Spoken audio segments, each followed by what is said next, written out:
ನಮಸ್ಕಾರ, welcome back to my YouTube channel. ಈ vlog ಬಂದು ಬುಧವಾರ ಬೆಳಗ್ಗೆನೇ ವ್ಲಾಗ್ ಸ್ಟಾರ್ಟ್ ಮಾಡಿದೆ. ಈ ಜಾಗ ಬಂದು ಬಸ್ ಸ್ಟ್ಯಾಂಡ್, ನಮ್ಮೂರು ಬಸ್ ಸ್ಟ್ಯಾಂಡ್. ಇದು ಎಲ್ಲ ನೀಟಾಗಿ ರೆಡಿ ಮಾಡ್ತಾಯಿದ್ರು. ಎಲ್ಲ ತಳ್ಳಿಬಿಟ್ಟು ಹಳೆ ಅಂಗಡಿಗಳು ಅವೆಲ್ಲ ತಳ್ಳಿಬಿಟ್ಟು ಹೊಸದಾಗಿ ಕಟ್ತಾ ಇದ್ದಾರೆ. ಅದನ್ನು ಒಂದು ಸ್ವಲ್ಪ ವಿಡಿಯೋ ಮಾಡಿಕೊಂಡೆ. ಇನ್ನು ಹಾಗೆ ಬರಬೇಕಾದ್ರೆ ಒಂದು ಸ್ವಲ್ಪ ಶಾಪಿಂಗ್ ಇತ್ತು. ಈ ಸ್ಟೆಪ್ಸ್ದು ಸ್ಟ್ಯಾಂಡ್ ಒಂದು ತಗೊಂಡ್ಬಂದಿದ್ರಿ ಮನೆಯಲ್ಲಿ ಧೂಳೇನಾದರೂ ಉದುರಿಸ್ಬೇಕು ಅಂತಂದರೆ ತುಂಬಾ ಕಷ್ಟ ಆಗ್ತಿತ್ತು ಮೇಲೆ ಎಲ್ಲ ಧೂಳು ಉದುರಿಸೋದಕ್ಕೆ. ಅದಕ್ಕಾಗಿ ಇದೊಂದು ಸ್ಟ್ಯಾಂಡ್ ತಗೊಂಬಂದೆ. ಇದು ಎಷ್ಟು ಅಂತ ಹೇಳಿಬಿಟ್ಟು ವಿಡಿಯೋ ನೋಡ್ತೀರಿ ಹೇಳ್ತೀನಿ. ತುಂಬಾ ಚೆನ್ನಾಗಿತ್ತು. 6 ಸ್ಟೆಪ್ಸ್ ಏನೋ ಬಂದಿದೆ. ಇದರಲ್ಲಿ 3 ಥರದ್ದು ಇದೆ. ಒಂದು ಚಿಕ್ಕದು, ಇದಕ್ಕೂ ದೊಡ್ಡದು ಹೊಂದಿದೆ. ನಾನು ಮೀಡಿಯಮ್ ಸೈಜ್ ತಗೊಂಬಂದೆ. ಹಾಗೆ ನನ್ನ ಮಗಳಿಗೆ ಚಪ್ಪಲಿ ಬೇಕು ಅಂತಂದ್ಲು. ಅವಳಿಗೂ ಒಂದು ಜೊತೆ ಚಪ್ಪಲಿ ಕೊಡಿಸ್ಬಿಟ್ಟು, ಇನ್ನು ಆಯಿಲ್ ಸ್ಪ್ರೇ ಮಾಡೋದಕ್ಕೆ ಇದೊಂದು ಆಯಿಲ್ ಬಾಟಲ್ ತುಂಬಾ ಚೆನ್ನಾಗಿತ್ತು ಅಂತ ಇದನ್ನು ಒಂದು ತಗೊಂಡೆ. ಇನ್ನೂ ಒಂದು ಸ್ವಲ್ಪ ಮನೆಗೆ ಬೇಕಾಗಿರೋದನ್ನೇ ಎಲ್ಲ ಒಂದು ಸ್ವಲ್ಪ ಶಾಪಿಂಗ್ ಮಾಡೋದಿತ್ತು ಅಂತ ಹೇಳ್ಬಿಟ್ಟು ತಗೊಂಬಂದೆ. ಬಸ್ ಸ್ಟ್ಯಾಂಡ್ ಕಡೆ ಹೋದವಾಗ ಇವೆಲ್ಲ ನೆನಪಾದಾಗ ತಗೊಂಬಂದ್ಬಿಡೋಣ ಅಂತ ಹೇಳಿ. ಹಾಗೆ ನಾನು ಟಿಶ್ಯೂ ಕವರ್ಸ್ನ ತೋರಿಸ್ದೆ ಅಲ್ವಾ, 100 ರೂಪಾಯಿಗೆ 4 ಪ್ಯಾಕೆಟ್ ಬರುತ್ತೆ ಹೋಲ್ಸೇಲ್ ಅಂಗಡಿಯಲ್ಲಿ. ಯಾವಾಗ ಹೋದ್ರೂ ಅಷ್ಟೇ ಅಲ್ಲೇ ಜಾಸ್ತಿ ಏನಾದರೂ ಬುಕ್ಸು ಮಕ್ಳಿಗೆ ಬೇಕಾಗಿದ್ರೂ ಅಲ್ಲೇ ತೊಗೊಂಬರೋದು. ಅದಕ್ಕಾಗಿ ಅಲ್ಲೇ ತೊಗೊಂಬಂದ್ಬಿಟ್ಟೆ. ಇನ್ನು ಈ ಸ್ಟ್ಯಾಂಡ್ ಬಂದು 2800 ರೂಪಾಯಿ ಬಿತ್ತು ನಮಗೆ. ಆನ್ಲೈನ್ ಇಲ್ಲ, ಆಫ್ಲೈನಲ್ಲೇ ತೊಗೊಂಡಿದ್ದು. ಈ ಪೈಪ್ಸ್ ಅಂದರೆ ನೀರು ಪೈಪ್ಸು, ನಲ್ಲಿಗಳು ಇವೆಲ್ಲ ಸಿಗುತ್ತಲ್ಲ, ಆ ಅಂಗಡಿಗಳಲ್ಲಿ ಜಾಸ್ತಿ ಸಿಗುತ್ತೆ ಅಂತಂದರು. ಹೋಗಿ ಕೇಳಿದ್ದಕ್ಕೆ ಅಲ್ಲಿ ಜಾಸ್ತಿ ರೇಟ್ ಹೇಳಿದ್ರು, ಅಂದರೆ ಡಬಲ್ ರೇಟ್ ಇತ್ತು ಇದಕ್ಕಿಂತ. ಅದಕ್ಕೆ ಬರಬೇಕಾದ್ರೆ ಇಲ್ಲಿ ಬುಕ್ ಸ್ಟೋರ್ ಹೊಂದಿದೆ, ಅದು ಹೋಲ್ಸೇಲ್ ಅಂಗಡಿ. ಅದು ಎಲ್ಲ ಏನು ಬೇಕಂದ್ರೂ ಸಿಗುತ್ತೆ, ಹೋಲ್ಸೇಲ್ ರೇಟು ಫಿಕ್ಸ್ ಇರುತ್ತೆ. ಅದಕ್ಕೆ ಅಲ್ಲಿ ಒಂದ್ಸಲಿ ಕೇಳೋಣ ಅಂತ ಕೇಳಿದ್ದಕ್ಕೆ 2800 ಅಂತ ಅಂದರು. ಅದಕ್ಕೆ ತಗೊಂಬಂದ್ಬಿಟ್ರಿ. ನಮ್ಮ ಹಾಲು ಸ್ವಲ್ಪ ಓಪನ್ ಇದೆ ಅಲ್ವಾ, ಅದಕ್ಕಾಗಿ ಈ ಥರ ಸ್ಟ್ಯಾಂಡ್ ಬೇಕೇ ಬೇಕು ಅಂತ ತಗೊಂಬಂದಿದ್ದು. ಅದಿಲ್ಲ ಅಂತಂದವಾಗ ಅದಕ್ಕೂ ಮುಂಚೆ ನಾನು ಧೂಳು ಉದುರಿಸ್ಬೇಕಾದ್ರೆ ಈ ಕೋಲ್ ಬರುತ್ತಲ್ವ, ಧೂಳು ಉದುರಿಸೋ ಕೋಲು, ಅದು ಅರ್ಧಕ್ಕೆ ಮಾತ್ರನೇ ಹೋಗ್ತಿತ್ತು, ತೀರಾ ಮೇಲವರೆಗೂ ಹೋಗ್ತಿರ್ಲಿಲ್ಲ ಗೋಡೆಗೆ. ಅದಕ್ಕಾಗಿಯೇ ಈ ಸ್ಟ್ಯಾಂಡ್ ತಗೊಂಬಂದಿದ್ದು ಆಯಿತು. ಆ ಕಾರಣದಿಂದನೇ, ಇಲ್ಲಾಂದರೆ ತರ್ತಾನೂ ಇರಲಿಲ್ಲ, ಅವಶ್ಯಕತೆಯೂ ಇರಲಿಲ್ಲ. ಹಾಗೆ ಕಾಂಪೌಂಡಲ್ಲಿ ಈ ಬಲ್ಪ್ ಏನಾದರೂ ಹೋಗ್ಬಿಟ್ಟಿದ್ರೆ ಹಾಕಬೇಕು ಅಂತಂದ್ರೂ ಯೂಸ್ ಆಗುತ್ತೆ, ಮತ್ತು ಫ್ಯಾನ್ಗಳು ಫಿಟ್ ಮಾಡ್ಬೇಕಂದ್ರೂ ಯೂಸ್ ಆಗುತ್ತೆ ಅನ್ನೋ ಇದಕ್ಕಾಗಿ ಒಂದು ಸ್ಟ್ಯಾಂಡ್ ಇರಲಿ ಮನೆಯಲ್ಲಿ ಎಮರ್ಜೆನ್ಸಿಗೆ ಅಂತ ತಗೊಂಬಂದಿದ್ದೆ. ಇನ್ನು ಅದೆಲ್ಲ ತಂದಿದ್ದು ಆದಮೇಲೆ ಸ್ವಲ್ಪ ನೆನ್ನೆದು ಸಾರಿತ್ತು, ಅದಕ್ಕೆ ಮಧ್ಯಾಹ್ನ ಅಡುಗೆ ಮಾಡಿಬಿಟ್ಟೆ. ಅಡುಗೆ ಅಂತಂದರೆ ಅನ್ನ ಮಾತ್ರ ಮಾಡಿದೆ. ಇನ್ನು ಸಂಜೆ ಇದು ಮನೆಯೆಲ್ಲ ಗುಡಿಸೋದಿತ್ತು ಅಂತ ಹೇಳಿಬಿಟ್ಟು ನೀಟಾಗೆಲ್ಲ ಗುಡಿಸ್ಕೊಂಡು ಬಂದುಬಿಡ್ತಾ ಇದ್ದೆ. ಬ್ಯಾಕ್ ಪೇನ್ ಜಾಸ್ತಿ ಇರೋದ್ರಿಂದ ಬಗ್ಗೆ ಏನು ಕೆಲಸನೂ ಮಾಡೋದಕ್ಕಾಗಲ್ಲ. ಎಷ್ಟಾದರೆ ಅಷ್ಟು ನನ್ನ ಕೈಲಾದಷ್ಟು ಮಾಡ್ಕೊತೀನಿ. ಇನ್ನು ಮನೆಯೆಲ್ಲ ಗುಡಿಸ್ಕೊಂಡು ಬಂದಿದ್ದು ಆದಮೇಲೆ ಅಮ್ಮ ಪಪ್ಪಾಯ ತೊಗೊಂಬಂದಿದ್ರು. ಅದನ್ನು ಕಟ್ ಮಾಡೋಣ, ಸಂಜೆ ಮಕ್ಕಳು ತಿನ್ನೋದಕ್ಕೆ ಆಗುತ್ತಲ್ವಾ ಅಂತ ಹೇಳಿಬಿಟ್ಟು ನೀಟಾಗಿ ತೊಳೆದ್ಬಿಟ್ಟು ಈ ಸಿಪ್ಪೆನೆಲ್ಲ ತೆಗೆದುಬಿಟ್ಟು ಕಟ್ ಮಾಡೋಣ ಅಂತ ಮಾಡ್ತಿದ್ದೆ. ಇನ್ನು ಸಂಜೆಗೆ ಅಡುಗೆನೂ ಮಾಡಬೇಕು. ಚಪಾತಿ ಮಾಡಿ ಏನಾದರೂ ಮಾಡಿಬಿಡ್ಬೇಕು, ಚಟ್ನಿನೋ ಇಲ್ಲ ಎಗ್ ಫ್ರೈನೋ ಏನಾದರೂ ಮಾಡೋಣ ಅಂತ ಅಂದ್ಕೊತಾ ಇದ್ದೀನಿ. ಒನ್ ಟೈಮ್ಗಲ್ವಾ. ಇನ್ನು ಸಾರು ಮಾಡಿದ್ದೀನಿ ಅಂತಂದರೆ ನಾಳೆ ಉಳಿದೋಗುತ್ತೆ. ಇನ್ನು ಅದು ಉಳಿತು ಅಂತಂದರೆ ನೆನ್ನೆ ಸಾರಲ್ವಾ ಅಂತ ಹೇಳಿ ಯಾರೂ ತಿನ್ನೋದಿಲ್ಲ, ನಾನು ಒಬ್ಬಳೇ ತಿನ್ನಬೇಕು. ಅದಕ್ಕಾಗಿ ನೈಟ್ ಟೈಮ್ ಏನಾದರೂ ಮಾಡೋದಿದ್ದರೆ ನಾನು ಫ್ರೈಯೋ ಇಲ್ಲ ಟೊಮೆಟೊ ಗೊಜ್ಜೋ ಚಟ್ನಿನೋ ಈ ರೀತಿ ಮಾಡ್ಕೊಂಡ್ಬಿಡ್ತೀನಿ. ಮಧ್ಯಾಹ್ನನೇ ಅಡುಗೆ ಮಾಡಿಬಿಟ್ಟಿದ್ದೀನಿ ಅಂದರೆ ರಾತ್ರಿಗೆ ನಂಗೆ ಟೆನ್ಷನ್ ಇರೋದಿಲ್ಲ. ಮಾಡಿಲ್ಲ ಅಂತಂದರೆ ನೋಡಿ ಮತ್ತೆ ಮಾಡಬೇಕಾಗುತ್ತೆ, ಏನು ಮಾಡೋದು ಅಂತ ಅನ್ನಿಸ್ತಾನೆ ಇರುತ್ತೆ. ಬಟ್ ನಮ್ಮ ಮನೆಯಲ್ಲಿ ಅನ್ನ ಸಾರೇ ಬೇಕು, ಮುದ್ದೆನೇ ಬೇಕು ಅಂತ ಏನು ಹಠ ಹಿಡಿಯೋದಿಲ್ಲ. ಇಲ್ಲಾಂದರೆ ಅದು ಮಾಡಿಲ್ಲ ಅಂತಂದ್ರೂ ತಿಂದಿರ ಇರೋದಿಲ್ಲ. ಟಿಫನ್ಸ್ ಆದರೆ ನೈಟಲ್ಲಿ ಮಾಡಿದ್ರು ಸರಿ ತಿಂತಾರೆ, ಏನಿದ್ರು ಅದು ಅಡ್ಜಸ್ಟ್ ಮಾಡಿಕೊಂಡು ತಿನ್ಕೊಂಡ್ಬಿಡ್ತಾರೆ. ಆದರೆ ಬೆಳಗ್ಗೆ ಹೊತ್ತು ಮಧ್ಯಾಹ್ನದ ಹೊತ್ತು ಮಾತ್ರ ಅವ್ರಿಗೆ ಬಿಸಿ ಬಿಸಿಯಾಗೇ ಬೇಕು. ಅದಕ್ಕಾಗಿ ಇನ್ನು ಪಪ್ಪಾಯನೆಲ್ಲ ಬಿಡಿಸಿ ಅದ್ರ ಒಳಗಡೆ ಇರೋ ಬೀಜನೆಲ್ಲ ತೆಗೆದುಬಿಟ್ಟು ಕಟ್ ಮಾಡಿಕೊಟ್ರೆ ತಿಂತಾರಲ್ಲ ಅಂತ ಹೇಳಿಬಿಟ್ಟು ಕಟ್ ಮಾಡ್ತಿದ್ದೆ. ಮೊನ್ನೆನೇ ತೊಗೊಂಬಂದಿದ್ರು, ಒಂದು ಸ್ವಲ್ಪ ಹಣ್ಣಾದರೆ ಟೇಸ್ಟ್ ಚೆನ್ನಾಗಿ ಬರುತ್ತೆ, ಸಿಹಿಯಾಗಿರುತ್ತೆ ಅಂತ ಹೇಳಿಬಿಟ್ಟು ಹಾಗೆ ಇಟ್ಬಿಟ್ಟಿದ್ದೆ. ಇವಾಗೂ ಅಮ್ಮ ನೆನಪು ಮಾಡಿದ್ದೆ, ಇಲ್ಲಾಂದರೆ ನನಗೆ ನೆನಪೇ ಇರಲಿಲ್ಲ ಇದು. ಇನ್ನು ಕಟ್ ಮಾಡಿಬಿಟ್ಟು ಮಕ್ಕಳಿಗೆಲ್ಲನೂ ಕೊಡೋಣ ಅಂತ ಹೇಳಿ ಕಟ್ ಮಾಡಿಕೊಡ್ತಿದ್ದೆ. ಇನ್ನು ಅಮ್ಮಗೂ ಕೊಡಬೇಕು. ಇಲ್ಲಿ ಮಕ್ಕಳು ಮಾತಾಡ್ತಿರೋ ವಿಷಯ ಏನು ಅಂತಂದರೆ, ನಮ್ಗೆ ಈ ವರ್ಷ ಎಲ್ಲ ಹಬ್ಬ ಇಲ್ವಲ್ಲ, ನಾವು ಬಟ್ಟೆ ಹಬ್ಬಕ್ಕೂ ತೆಗಿತಾ ಇದ್ರಿ.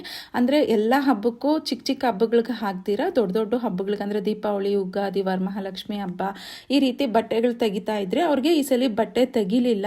ಅದಕ್ಕೆ ಅವರು ಹಬ್ಬ ಇಲ್ಲ ಅಂತಂದರೆ ನಮಗೆ ಬಟ್ಟೆ ಕೊಡಿಸೋದಿಲ್ವ, ಬಟ್ಟೆ ಕೊಡಿಸೋದ್ರಲ್ಲಿ ಏನಿದೆ, ಕೊಡಿಸ್ಬೋದಲ್ಲ, ಯಾವಾಗೂ ನಮ್ಮ ಫ್ರೆಂಡ್ಗಳು ನಾರ್ಮಲ್ ಆಗೇ ತಗೊತಾ ಇರ್ತಾರೆ, ಹಬ್ಬಕ್ಕಂತಾನೆ ಅಲ್ಲ ಅಂತ ಹೇಳ್ತಿದ್ರು. ನಾನು ಅಷ್ಟೇ ಇವ್ರಿಗೆ ಎಷ್ಟೋ ಸಲ ನಾರ್ಮಲ್ ಡೇಸ್ಗಳಲ್ಲೇ ಕೊಡಿಸಿದ್ದೀನಿ ಬಟ್ಟೆ, ಈ ಹಬ್ಬಕ್ಕೆ ಅಂತಲೇ ಇಲ್ಲ. ಬಟ್ ಅವಾಗವಾಗ ಕೊಡಿಸ್ತಾನೆ ಇರ್ತೀರಿ ಬೇಕು ಅಂತಂದರೆ ಮಕ್ಕಳು. ಅದರಲ್ಲಿ ಇವಾಗ ಹಬ್ಬಕ್ಕೆ ಕೊಡಿಸಿಲ್ಲ ಅಂತ ಹೇಳಿಬಿಟ್ಟು ಇಬ್ಬರೂ ನನ್ನ ಹತ್ರ ನಮ್ಮಮ್ಮನಿಗೆ ನ್ಯಾಯ ಹೇಳ್ತಾ ಇದ್ದಾರೆ, ನನ್ನ ಹತ್ರ ಜಗಳ ಮಾಡಿಕೊಂಡು. ಅದನ್ನೇ ನಮ್ಮಮ್ಮ ಹತ್ರ ಹೇಳ್ತಿದ್ದೆ, ಮೊನ್ನೆ ಎಲ್ಲ ಕೊಡಿಸಿದ್ದೆ, ಇವಾಗ ನೋಡಮ್ಮ ಹೀಗಂತಿದ್ದಾರೆ ಅಂತ ಹೇಳಿಬಿಟ್ಟು ಹೇಳ್ತಾ ಇದ್ದೆ. ಮೊನ್ನೆ ದೀಪಾವಳಿಗೆ ಬಟ್ಟೆ ಕೊಡಿಸಿಲ್ವಂತೆ, ಅದಕ್ಕಾಗಿ ನನ್ನ ಹತ್ರ ಮಕ್ಕಳಿಬ್ರು ಜಗಳ ಮಾಡ್ತಾಯಿದ್ರು. ಇನ್ನು ಪಪ್ಪಾಯ ಕಟ್ ಮಾಡಿರೋದಿತ್ತಲ್ಲ, ಒಂದೊಂದು ಪೀಸೆ ತಿಂದಿದ್ದು, ಏನೂ ಅಷ್ಟೇ ಜಾಸ್ತಿ ತಿನ್ನೋದಕ್ಕೆ ಹೋಗೋದಿಲ್ಲ. ನನ್ನ ಮಗ ನಾನ್ ವೆಜ್ ಆದರೂ ತಿಂತಾನೆ, ನನ್ನ ಮಗಳು ಫ್ರೂಟ್ಸು ತಿನ್ನೋದಿಲ್ಲ, ವೆಜ್ಜು ತಿನ್ನಲ್ಲ, ನಾನ್ ವೆಜ್ಜು ಅಷ್ಟೊಂದು ತಿನ್ನೋದಿಲ್ಲ. ತಿಂದಿರಾನೇ ಅಷ್ಟೊಂದು ವೀಕ್ ಆಗೋಗಿದ್ದಾಳೆ ಅವಳು. ಇನ್ನು ಇದೆಲ್ಲ ಮುಗಿಸ್ಬಿಟ್ಟು ಮಾತಾಡಿದ್ದೆಲ್ಲ ಆದಮೇಲೆ ಇನ್ನು ಅಡುಗೆ ಸ್ಟಾರ್ಟ್ ಮಾಡೋಣ ಅಂತ ಹೇಳಿಬಿಟ್ಟು ಅಡುಗೆ ಮನೆಗೆ ಬಂದೆ. 6:30 ಆಯಿತು ಟೈಮು. ಇನ್ನು ಈಗ ಸ್ಟಾರ್ಟ್ ಮಾಡ್ಕೊಂಡಿದ್ದೀನಿ ಅಂತಂದರೆ 7:30 8 ಗಂಟೆ ಒಳಗಡೆ ಅಡುಗೆ ಮುಗಿಸ್ಬೋದು ಅಂತ ಹೇಳಿಬಿಟ್ಟು ಅಮ್ಮಗೆ ಈರುಳ್ಳಿ ಕಟ್ ಮಾಡೋದಕ್ಕೆ ಕೊಡ್ತಾ ಇದ್ದೆ. ನಾನು ಚಪಾತಿ ಹಿಟ್ಟನ್ನ ಕಲಿಸ್ತಾ ಇದ್ದೀನಿ. ಚಪಾತಿ ಮಾಡಿಬಿಟ್ಟು ಎಗ್ ಫ್ರೈ ಮಾಡೋಣ ಅಂತ ಅಂದ್ಕೊಂಡೆ, ಅದಕ್ಕೆ ಮಾಡಿಬಿಡೋಣ ಅಂತ ಹೇಳಿಬಿಟ್ಟು ಮಾಡ್ತಾ ಇದ್ದೆ. ಇನ್ನು ಚಪಾತಿ ಹಿಟ್ಟನ್ನ ನೀಟಾಗಿ ಕಲಸಿ ಇಟ್ಬಿಟ್ಟಿದ್ದೀನಿ. ಅಂದರೆ ಒಂದು ಸ್ವಲ್ಪ ಜಾಸ್ತಿನೇ ಮಿಕ್ಸ್ ಮಾಡ್ತೀನಿ ಯಾವಾಗೂ. ಬೆಳಗ್ಗೆ ಹೊತ್ತೇನಾದರೂ ಬೇಕು ಅಂತಂದರೆ ಮಾಡ್ಕೊಬೋದು. ಅದರಲ್ಲೂ ಟೀ ಜೊತೆಗೆ ತುಂಬ ಚೆನ್ನಾಗಿರುತ್ತೆ, ತುಂಬ ಇಷ್ಟನೂ ನನಗೂ ಅಷ್ಟೇ, ನಮ್ಮ ಅಮ್ಮಂಗೂ ಅಷ್ಟೇ, ನನ್ನ ಮಕ್ಕಳು ಅಷ್ಟೇ ತಿಂತಾರೆ. ನನ್ನ ಮಗ ತಿನ್ನಲ್ಲ, ನನ್ನ ಮಗಳು ತಿಂತಾಳೆ. ಅದಕ್ಕೆ ಒಂದು ಸ್ವಲ್ಪ ಹಿಟ್ಟು ಜಾಸ್ತಿನೇ ಕಲಿಸ್ಬಿಟ್ಟು ಫ್ರಿಜ್ಜಲ್ಲಿ ಇಟ್ಟಿರ್ತೀನಿ. ಇನ್ನು ಈರುಳ್ಳಿ ಎಲ್ಲ ಅಮ್ಮ ಸಿಪ್ಪೆನ ತೆಗೆದು ಕೊಟ್ಟರು. ನಾನು ಈರುಳ್ಳಿ ಚಾರ್ಪರ್ ಇದೆ ಅಲ್ವಾ, ಅದರಲ್ಲೇ ಈರುಳ್ಳಿನ ಕಟ್ ಮಾಡ್ಕೊಂಡ್ಬಿಡ್ತೀನಿ. ಇನ್ನು ಹಾಗೆ ಕಟ್ ಮಾಡಬೇಕಾದ್ರೆ ಕಣ್ಣಲ್ಲಿ ನೀರು ಜಾಸ್ತಿನೇ ಬರ್ತಿರುತ್ತೆ ಅಂತ ಹೇಳಿ ಈ ಚಾರ್ಪರ್ ಅಂತೂ ನನಗೆ ಜಾಸ್ತಿನೇ ಯೂಸ್ ಆಗುತ್ತೆ.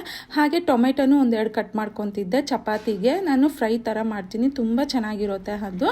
ಮೊಟ್ಟೆಗಳು ಕಡಿಮೆ ಇತ್ತು ಮನೆಯಲ್ಲಿ, ಸ್ವಲ್ಪ ಅಂಗಡಿಗೆ ಹೋಗ್ಬಿಟ್ಟು ಇಲ್ಲೇ ಚಿಕ್ಕಂಗಡಿ ಇರುತ್ತಲ್ವ ಮನೆ ಪಕ್ಕದಲ್ಲಿ, ಅಲ್ಲಿ ಹೋಗಿ ತಗೊಂಬರೋಣ ಅಂತ ಹೇಳಿ ಹೋಗ್ತಿದ್ದೆ. ಈ ನಾಯಿಗಳು ಯಾವಾಗ ನಾನು ಅಂಗಡಿಗೆ ಬಂದರೂ ನಾನು ಹಿಂದೆನೇ ಬರುತ್ತೆ, ಬಿಸ್ಕೆಟ್ ಹಾಕ್ತೀರಿ ಅಂತ ಹೇಳಿಬಿಟ್ಟು. ನಾನೇ ಎಲ್ಲ ಸುಮಾರು ಜನ ಹಾಕ್ತಿರ್ತಾರೆ, ಬಟ್ ಯಾರಾದರೂ ಅವ್ರ ಹಿಂದೆ ಬರ್ತಿರ್ತಾರೆ.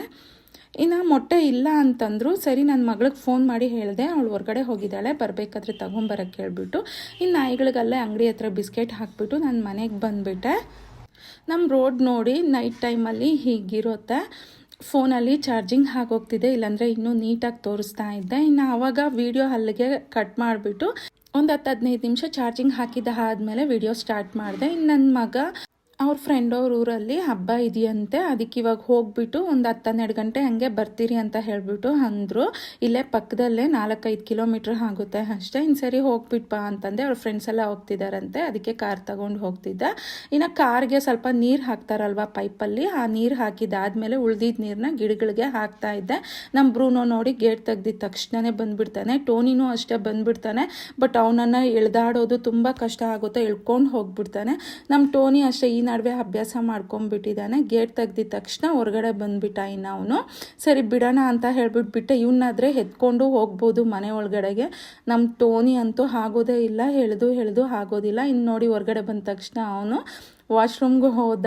ಇನ್ನು ಸರಿ ಅಂತ ಒಳಗಡೆ ಕರ್ಕೊಂಡು ಹೋಗ್ತಿದ್ದೆ. ಇನ್ನು ನನ್ನ ಮಗನೂ ಹೋಗ್ಬಿಟ್ಟು ಬರ್ತೀನಿ ಅಂತಂದ. ಇನ್ನು ಅವನು ಹೊರಟಿದ ತಕ್ಷಣವೇ ನನ್ನ ಮಗಳು ಬಂದಳು, ಹೊರಗಡೆ ಹೋಗಿದ್ಲು ಅಂತ ಅನ್ನಲ್ವ. ಇನ್ನು ಅವಳು ಬಂದಳು, ಅವಳು ಏನೋ ಮಾತಾಡ್ತಾ ಇದ್ಲು. ಇನ್ನು ಹೆಗ್ಸ್ನ ಅಲ್ಲೇ ತೊಗೊಂಬರೋಕ್ಕೆ ಹೇಳಿದ್ನಲ್ವ, ಮಾರ್ಕೆಟಲ್ಲಿ ತೊಗೊಂಬಂದರೆ ನಮಗೆ ಕಡಿಮೆ ಬೀಳುತ್ತೆ. ಇಲ್ಲಿ ಚಿಕ್ಕ ಚಿಕ್ಕ ಅಂಗಡಿಗಳಲ್ಲಿ ಒಂದು ಹೆಗ್ಗು 7 ರೂಪಾಯಿ ಹಾಗೆ ಹೇಳ್ತಾರೆ. ಅಲ್ಲಾದರೆ ಒಂದು ಟ್ರೇ ಬಂದು ನಮಗೆ 180 ರೂಪಾಯಿ ಏನೋ ಬೀಳುತ್ತೆ ಅಷ್ಟೇ. ಇನ್ನು ತೊಗೊಂಬಂದಿದ್ಲು, ಏನೋ ಹೇಳ್ತಾ ಇದ್ಲು. ಅವಾಗ ಅವಳು ಏನು ಮಾತಾಡಿದ್ಲು ಅನ್ನೋದು ನನಗೆ ಸರಿಯಾಗಿ ನೆನಪಿಲ್ಲ. ಇನ್ನು ಎಗ್ ತೊಗೊಂಬಂದಿದ್ಲಲ್ವ, ಸರಿ ಕೊಡು ಬೇಗ ಅಡುಗೆ ಮಾಡ್ತೀನಿ, ನಮ್ಮ ಮನೆಯವ್ರ ಡ್ಯೂಟಿಯಿಂದ ಬರೋ ಟೈಮ್ ಬೇರೆ. ಇನ್ನು ಅವ್ರು ಬರೋದ್ರ ಒಳಗಡೆ ಅಡುಗೆ ಆಗಿಲ್ಲ ಅಂತಂದರೆ ಅವ್ರಿಗೆ ಸಿಕ್ಕಾಪಟ್ಟೆ ಕೋಪ ಬಂದುಬಿಡುತ್ತೆ. ಅದೇನೋ ಗೊತ್ತಿಲ್ಲ, ಅವ್ರ ಹೊಟ್ಟೆ ಹಸುಗೆ ಅಷ್ಟೊಂದು ತಡ್ಕೊಳ್ಳೋದಿಲ್ಲ. ಇನ್ನು ಮಾಡಿಬಿಡೋಣ ಅಂತ ಹೇಳಿಬಿಟ್ಟು ಬೇಗ ಮಾಡ್ತಾಯಿದ್ದೆ. ನೋಡಿ ನಾನು ಈ ರೀತಿ ಮಾಡ್ಕೊತೀನಿ. ಒಂದು ಬಾಣಲಿಯಲ್ಲಿ ಒಂದು ಸ್ವಲ್ಪ ಎಣ್ಣೆ ಹಾಕ್ತೀನಿ. ಎಣ್ಣೆ ಅಂತಂದರೆ ನನಗೆ ಈರುಳ್ಳಿ ಎಲ್ಲ ಫ್ರೈ ಆಗಬೇಕು, ಅಷ್ಟೊಂದು ಎಣ್ಣೆ ಹಾಕ್ತೀನಿ ನಾನು. ಎಣ್ಣೆ ಹಾಕಿದ್ದು ಆದಮೇಲೆ ನಾನು ಸಾಸಿವೆ ಏನೂ ಹಾಕಲ್ಲ, ಬರೀ ಕರ್ಬೇವಿನ ಸೊಪ್ಪು ಹಾಕ್ತೀನಿ.